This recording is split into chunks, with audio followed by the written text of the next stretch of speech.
Salut à tous, ravi de vous proposer ce nouveau numéro de Hit Story.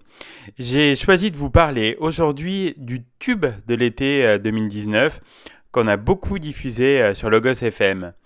Avec Balance ton quoi, Angèle a cassé les codes sur un nouveau single féministe. Auréolée de 2 victoires de la musique, Angèle dévoile en février 2019 un nouvel extrait de son premier album Brawl, certifié double disque de platine. Après le tube Tout oublié, en duo avec son frère Romeo Elvis, dont on vous a déjà parlé dans Hit Story, la chanteuse belge entend bien prendre le pouvoir avec Balance ton quoi.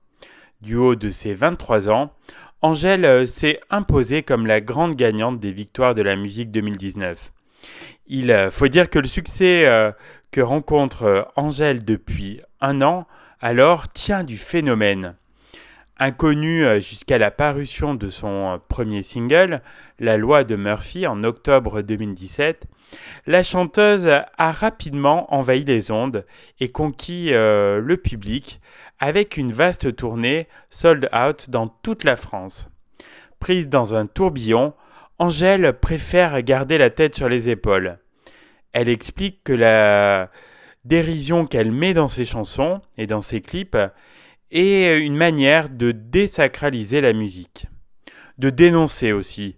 Sur cette chanson, Balance ton quoi, la jeune star s'engage en faveur de l'important mouvement féministe né après l'affaire Weinstein.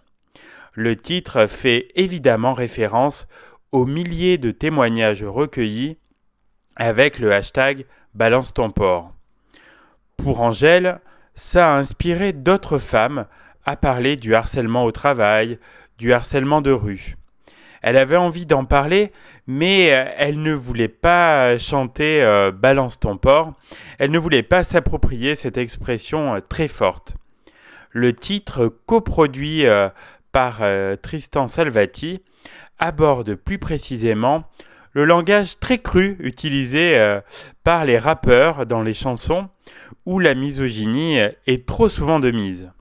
Pour Angèle, la manière la plus radicale de casser les codes, c'est de se dire que les femmes peuvent aussi prendre la parole et dire ce qu'elles veulent.